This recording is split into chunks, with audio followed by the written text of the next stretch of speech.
Hey guys, it's Haight Voice Radio. I'm in the window at the Counterculture Museum with Millie Hi guys. Rouse Like mouse. That's what I always say. Oh, that's cute. Rouse Mouse. I didn't even know that. I barely know Millie. I just know that she works across the street at Ben & Jerry's sometimes, and she works here at the Counterculture Museum. I used to work at Gus's, so I'm a little bit trapped. You did on work Haight at Street. Gus's. I kind of don't remember that era of Millie. Well, I was like kind of the most evil version of myself. So a lot of times people will be like, Was that you? You were the mean person? I had blonde hair too.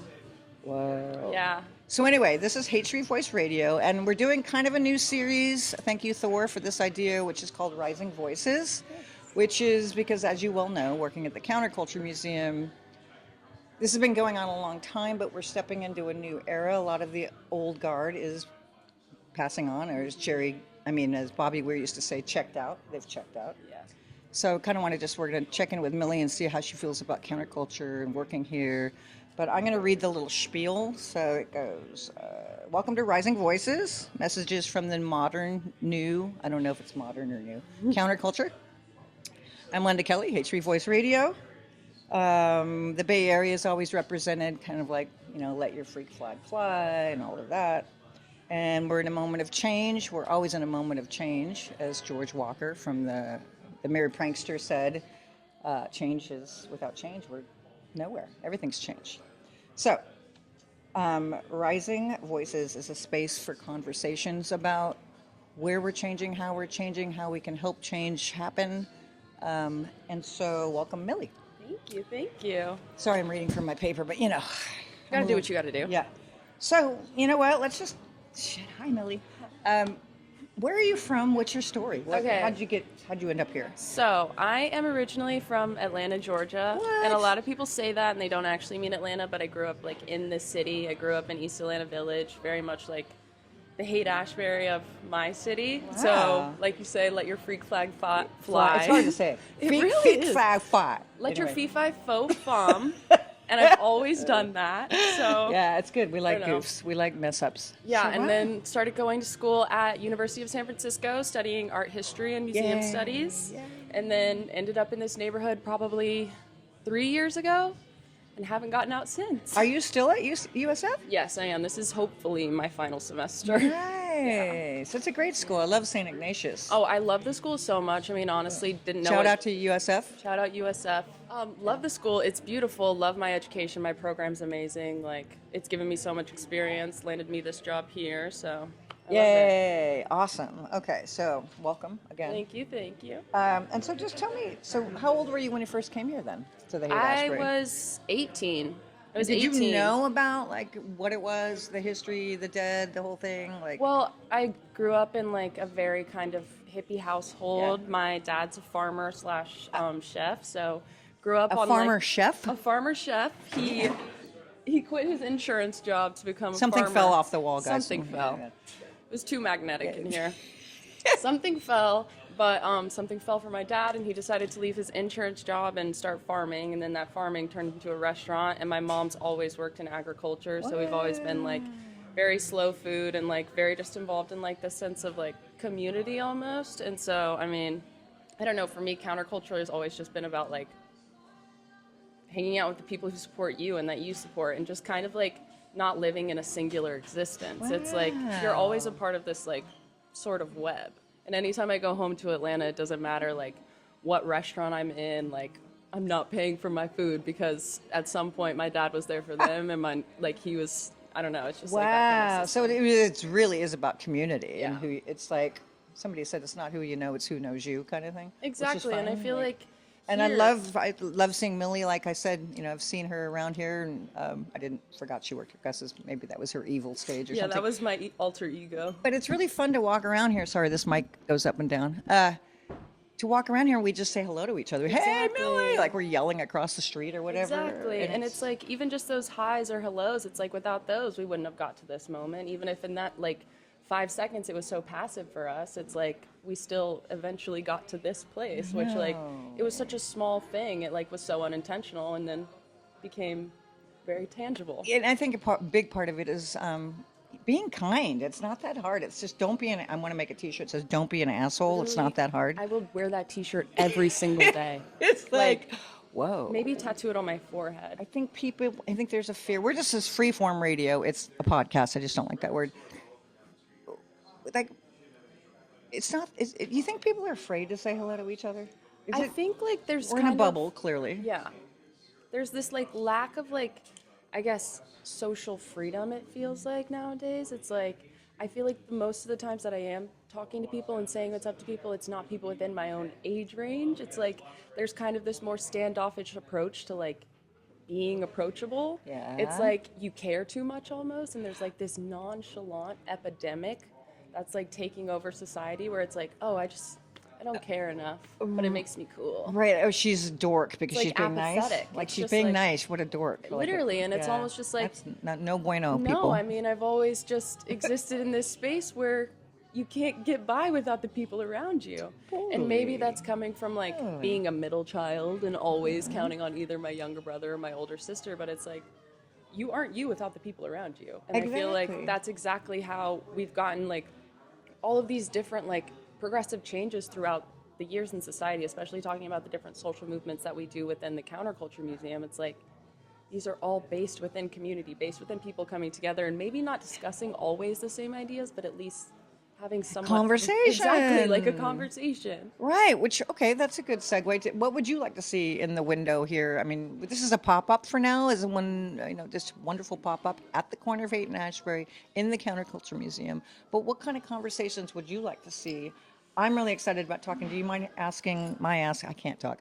Asking how old you are? I'm 22. She's 22. She's a little I'll be 23 in pup, December. Little puppy. Oh, you're a Yes, Sag? yes. I'm a Sagittarius. Sagittarius, fire sign. Yes, I love a Bitches. Sagittarius. I love a Sagittarius.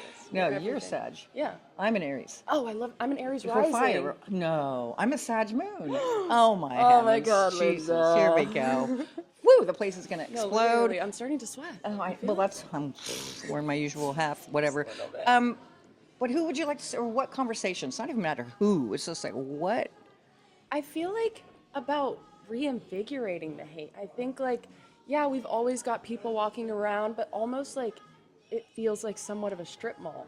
Wow. Does that like connect for anybody? Like, I feel like it's like we put Stonestown outside and now all of the tourists come to town and they hit all the thrift stores and it's like, we have this wonderful, amazing space that could eventually transition into something for the community because it's about the community. Yeah. And it's like, people just don't want to really like go out and do anything anymore other than just like kind of consume. And I guess it's maybe transitioning the hate from a more touristy spot and like people in the city like reinvesting in it more. Yeah. But it's like we also have to make it a place where people in the city want to like come and hang out. And so it's like, Yeah, it's I true. mean, I don't know. we do have our bars, We have but our there's a lot of people you bars. don't have to hang out at a bar. It would be nice to Exactly. have a place where there's couches and we can like Exactly. hang out and like shoot the shit. Exactly. And I mean, we've talked about like trying to figure something like that out here. Like a and trying- monthly thing. Exactly. Yeah, or gathering even if it's space. just like a club or something. But it's like people in the community need to get more face to face than just like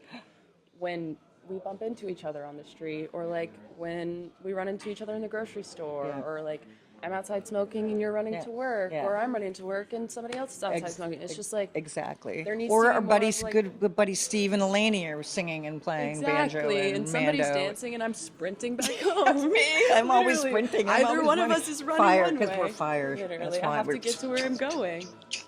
But We're I don't very know. nice along the way. Yes, we are. We always say our hellos. Yeah, we we never do. miss a hello. Well, we might, like, oh, hey. Oh, there you are. So cool. So, I mean, and I even would like this space to be like you bring in a friend that you'd want to talk to, and you guys have a Yeah. conversation. It doesn't have, it's not even about me. It's creating this space under the Haight Street Voice magazine, which is where it started. But I started Haight Street Voice magazine because I love hearing people's stories. Like I love I used No, to say, me too. I used to be like, I don't know what the fuck I'm doing. What are you doing? You know. Really? And I feel like most of the time you run into me, I'm outside talking to somebody, listening to them about their shit or Yeah. like their story, and I'm just like, wait, yeah, tell me some more. Yeah. Wait, what else happened? Right. Wait, what? It's like reading a book, but it's in real time.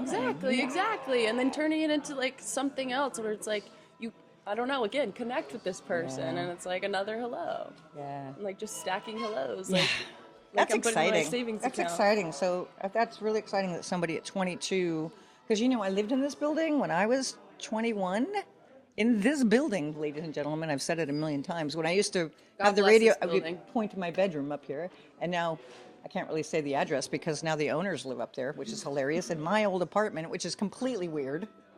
That was 1982. Talk about full circle. So my point is, I was 21 and I grew up in the Bay Area, but I said screw it and moved to New York for 8 years because I was tired of the hippie thing. Yeah. But I came back because it's good to move fast. I mean, sure, Atlanta's a lot faster than here, Yeah. right?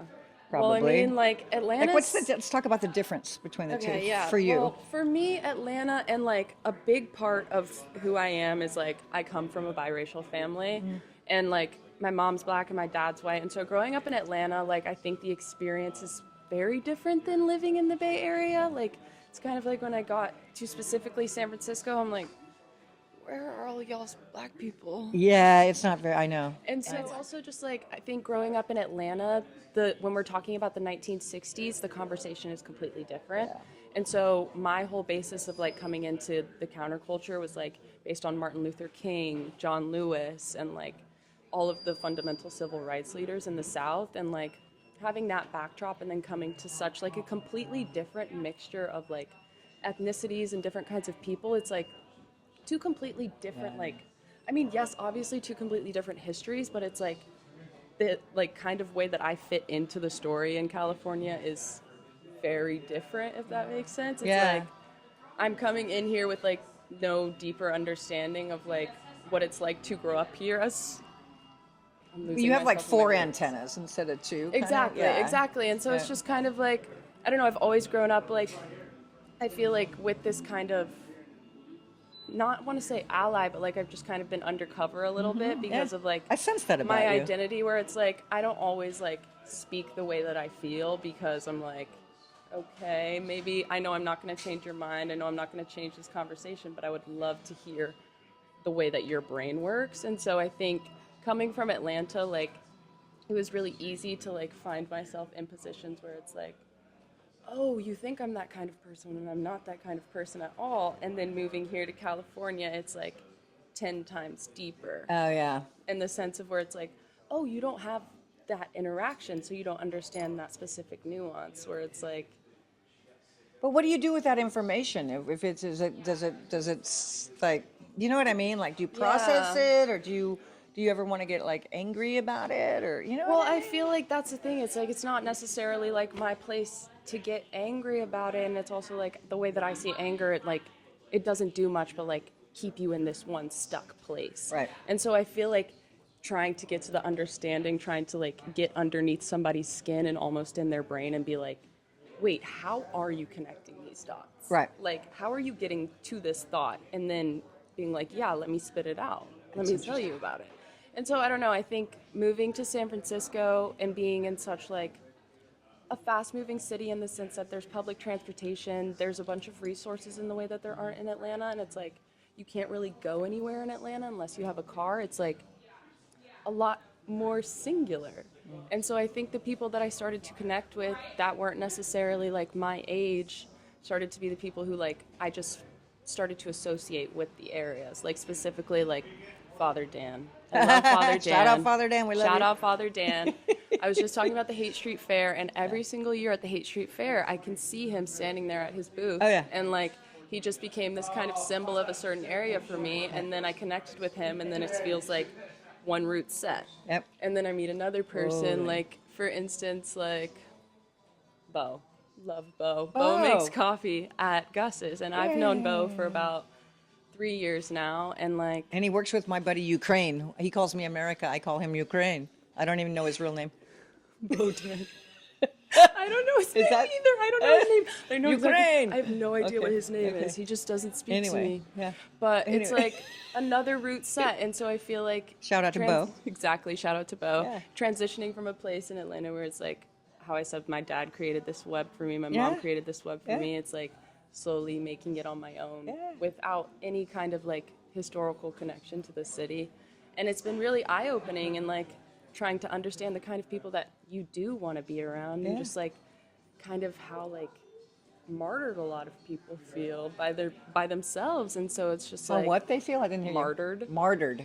And so it's Interesting, yeah. And then I you, don't know, you paint especially- yourself into a corner like that. Exactly. And so it's like, I feel like as I've gotten older, it's like, I really just want to listen. Yeah, interesting. Like, I don't really want to talk. It's like, I don't feel like I have enough to share yet.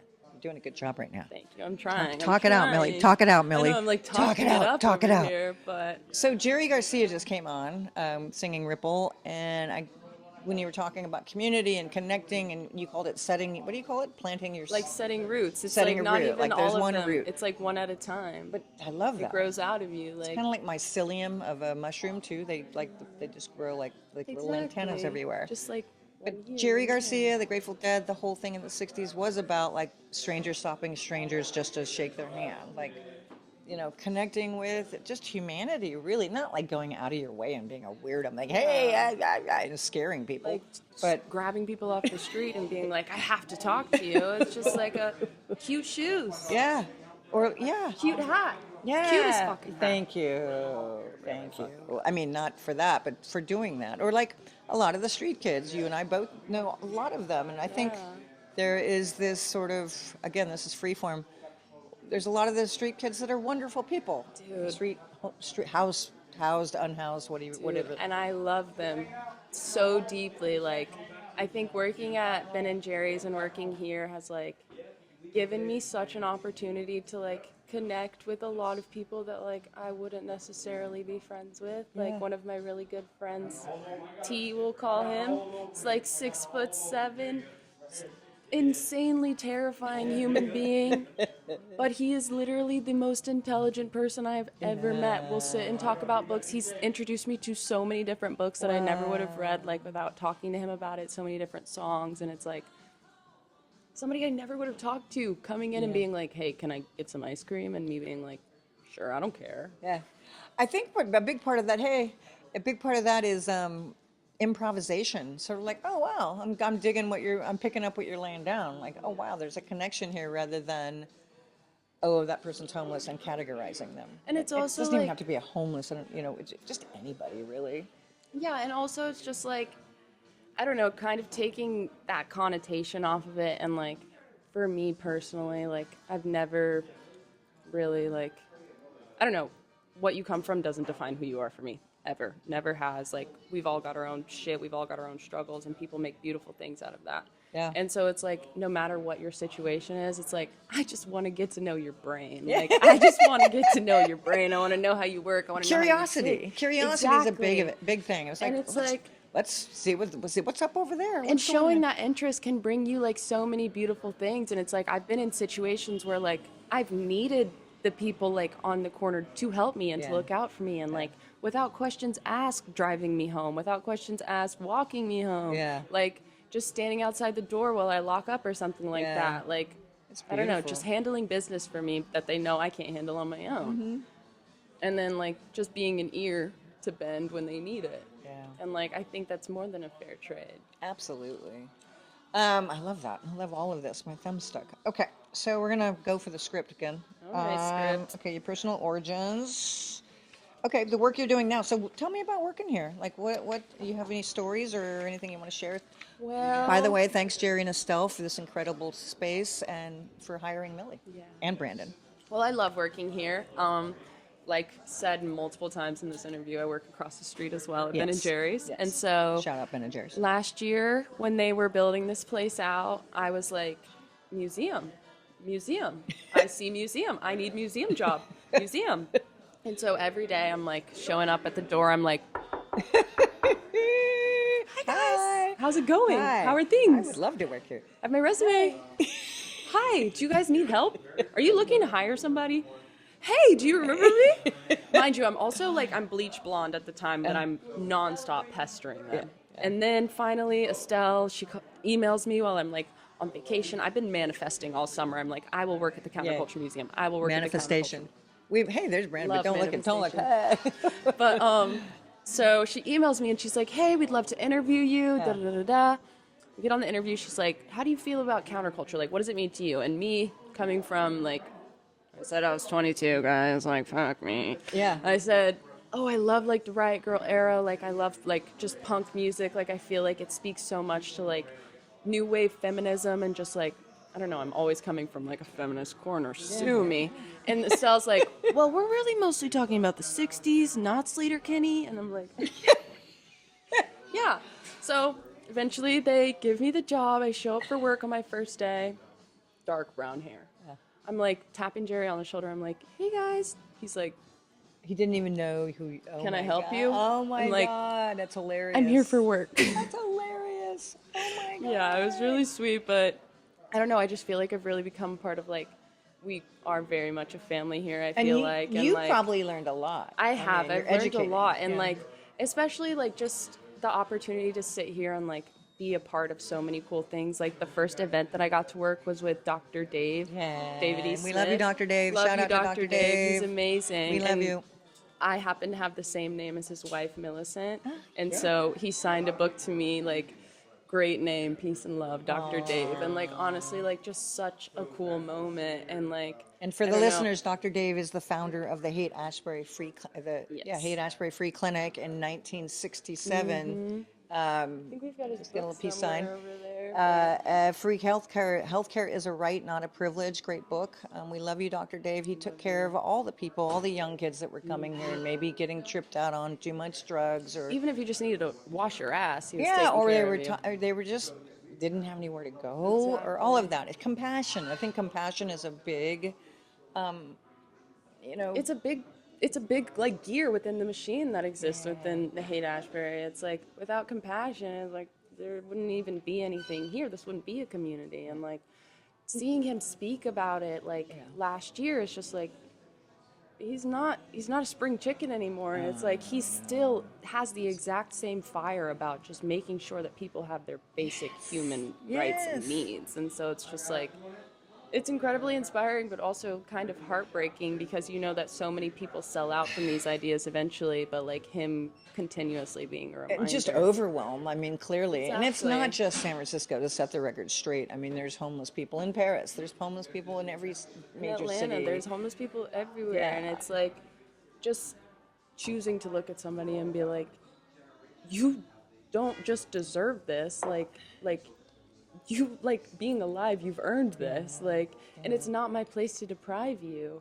And like, I mean, I don't know, I think even outside of the Dr. Dave of it all, Jerry and Estelle, like the different connections that they formed with so many different people in this like community, it all stemmed from their passion for the work that these people were doing. It's like they saw themselves within like these ideals and within these beliefs and were like, how can I become a part of this? Yay. And like, And even we're so without- glad you did. Exactly, and even without being necessarily 100% informed on like the specific histories of counterculture, being like granted the opportunity to learn so much, and not only about like the Beat generation and the transition into like the 60s counterculture, but like looking at my life today and seeing like how many parallels there are, and Yeah. like even just like considering what's happening right now all over I know, the world. I'm like, I know. actually, I don't know what I'm allowed to talk about. Well, we're not supposed to get political. I know Okay. that. Yeah, that's really because, difficult for I me. mean, just being positive and speaking the way. And by the way, it's not always positive. It's not always unicorns and rainbows. Sometimes bad things happen out here. But the beautiful part is when they do, the good prevails. It We does. have to kick out the people that are doing the hard bad drugs, or somebody that's being violent or mean. We're not tolerating that. But there is no good without the bad. Exactly. So, I mean, it is definitely a tough balance of give and take, but okay, what feels different about the cultural moment we're living in right now? What challenges are communities facing today, and where do you see resilience or strength emerging? That's kind of a big question. okay, well, I think specifically for my generation, where I see the most resilience would probably be within the young trans community. Because I think, especially for my generation, like when we hit 5th grade, we were doing a mock simulation of the like Obama Mitt Romney election, the Obama McCain election, and we were like, this is a change, this is progress. And then like feeling kind of this hope almost, Yeah. this hope sense of like patriotism. Yeah. And then all of a sudden the pendulum swings in the exact opposite direction. Yeah. And seeing like so many of like my trans friends like having to almost like let go of this, not even dream or like hope, but like this will to like be who they are because of the way that our government is attacking like their healthcare rights and even their like personal identification rights. And I think like one thing that sticks for me specifically is like last summer I got the opportunity to like go study abroad in Paris, and I wanted one of my best friends to come with me so badly. I was like, you have to come with me, you have to come with me. And they were unable to come because they're not able to get a passport through our United States government. Oh, man.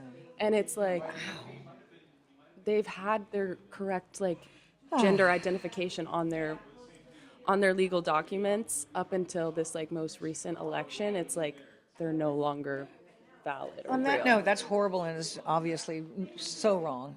I did interview when I was over there at the Doolin Larson building. I interviewed Honey Mahogany. You know who Honey Mahogany is, and her take. She was on RuPaul years and years ago, but she is now in city. She's in City Hall. She's gone inside the system, so she's doing an approach. Hi, honey. She was fantastic. It's a great picture of her in the window. But how do you feel about like to create change, getting inside the system and creating from that side out, rather than saying, "Oh, the system's screwed."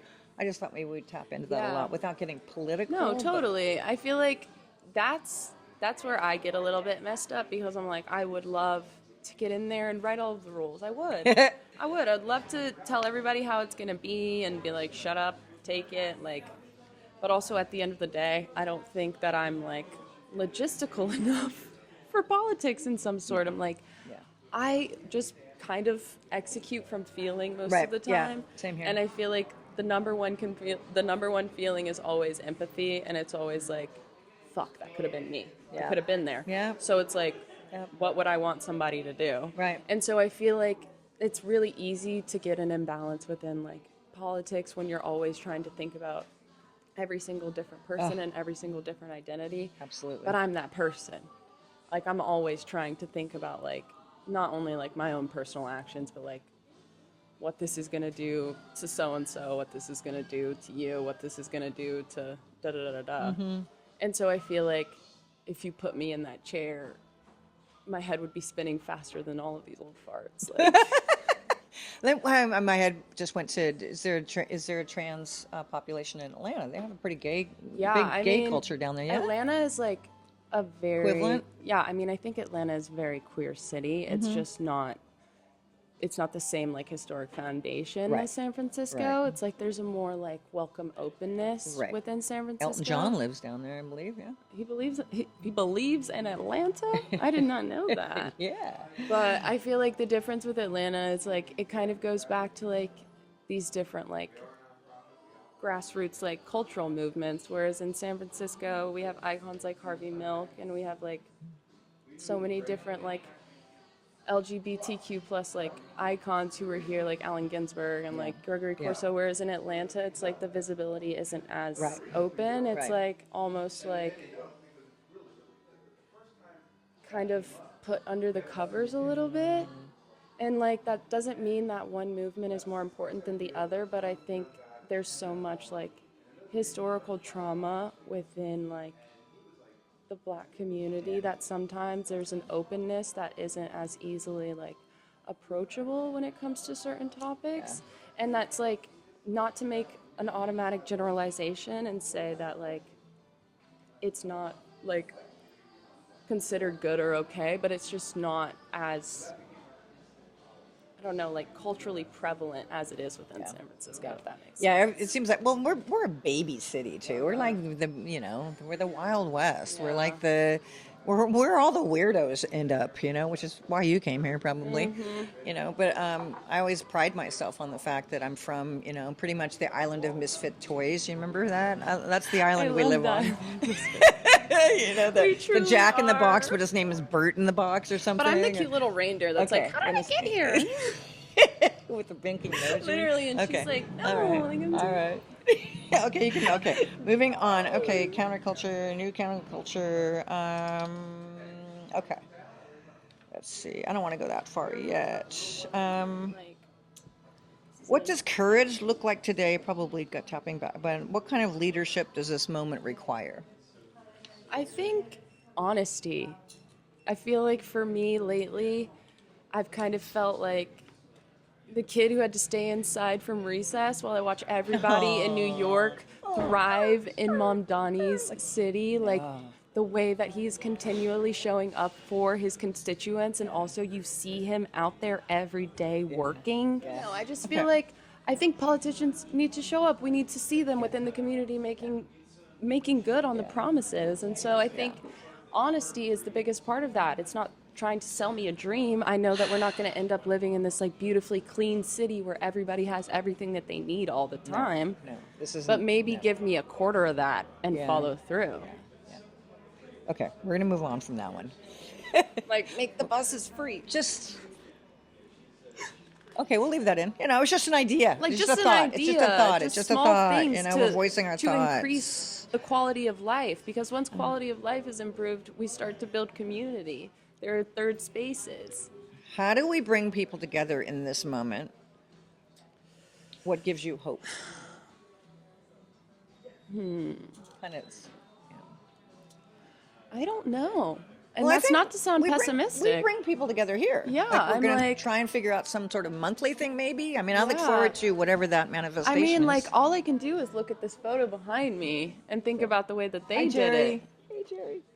They Yeah. took some stuff to the park and decided to invite everybody. Yeah. They didn't do it for themselves. They did it for everybody else. And so I think that's like what we need to start doing. It's like, even if you don't think anybody's going to show up for them. Yeah. It's like, give them a space to kind of come around and maybe not even like necessarily like connect and talk with you, but like meet somebody else. Meet somebody. Well, like, that's the beauty of they're bringing the Further bus. I'm sure you heard the Yeah, I've original heard about Further that, yeah. bus that Ken Kesey and Neil Cassidy and George Walker, our buddy, that they drove in 1962, I believe it was, or maybe 63. It was 64 maybe. But they're bringing that to San Francisco. And I think it's Roger McNamee, who owns the Haight Street Art Center. We love you. And Kelly Harris, who Love I Haight Street Art adore. We love Center. you.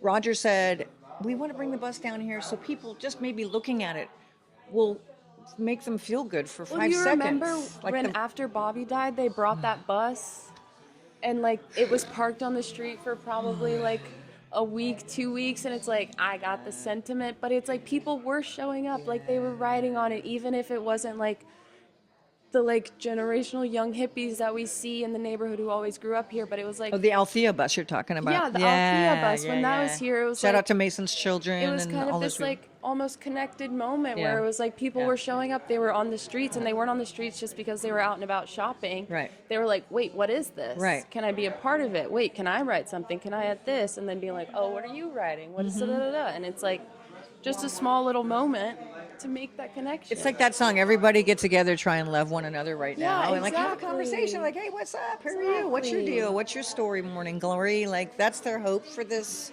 September 3rd is down at the Hall of Flowers, the Haight the Street Arts. conservatory. The No, conservancy? it's the Hall of Flowers. It's Oh. not the Conservatory of Flowers. It's down. That's okay because it is confusing.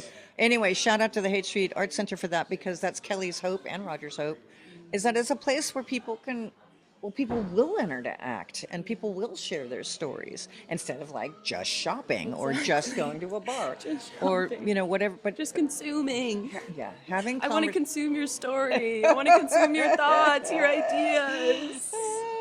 Tell me a joke. Well, what was your major again? Art history and Art museum history. studies. And museum studies. So Uh-huh. bam, you are applying that. I try.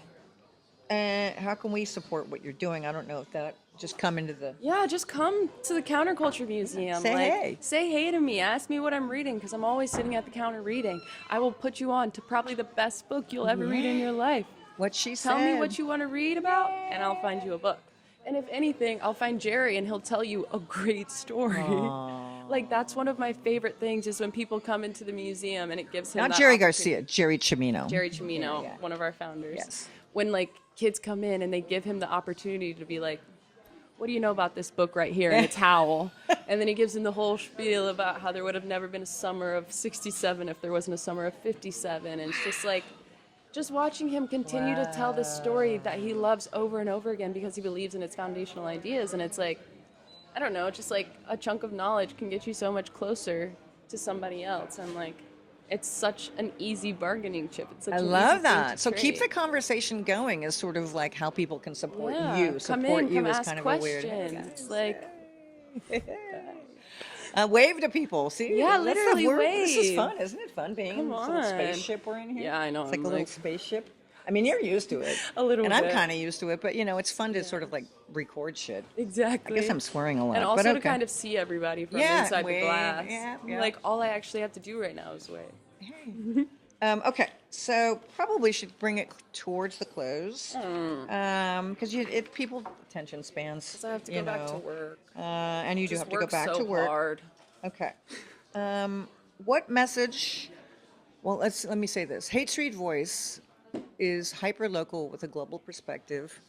I love that. So it's about this community, but it's about communities everywhere. I have a subscriber in Finland, which makes me so happy Aw. because he came here to the Haight Ashbury, picked up the magazine, and wanted to. And I'm bringing it to his neighborhood in Finland. Makes me That's so happy. amazing. No, that's So amazing. it makes me really. I'm teary-eyed No, about really. it. You know, really. I mean, I've got people in Canada. So hyperlocal with a global perspective, communities here, not just this one, but everywhere. What would you like to say to everyone, not just here, but everywhere? I feel like look up, and that I just mean like pay attention to the people around you. Like maybe somebody you don't know is smiling at you. It's your chance to say hello, and like that's kind of how I got here. Is like this almost not pestering of kindness, but it's just like looking up and noticing what's around you and being like, wait, like I could fill a space here, and not in a sense that it's empty, but it's like this could be my space as long as I just like realize the opportunity that I'm having. And it's like not even just if it's a job, if it's a friendship, if it's a trip or you win the lottery or whatever. It's like just looking up and being able to recognize like around you and like be alive and be a person. Like I don't know, almost just I keep saying it, but connect. you're making me cry. I know, I'm sorry. Sorry, like, and honestly, like I'm saying, she doesn't even remember me from when I was at I don't, Gus's right? because she was like, mean. Because I was fucking looking down. I do remember, and I you were was kind so of. I remember mean. cold. There was a coldness. I'm like, wow. Yeah, it's like being so turned inwards that all you can think about is the way that your singular experience relates to everyone else, where it's like, how does everyone else's experience relate to mine? Well, also, I always say, get over yourself. Like, don't Yeah, stop almost. taking It's yourself like, so seriously. I think we're thinking about ourselves a little too often. Yeah, stop taking yourself so seriously. And as Jerry Garcia's number one thing was, have fun. He was always looking for fun. He was always looking for. That's what improvisation is. Like, you know, going down there. Like when a river is going down the thing, it doesn't stop when it sees a rock.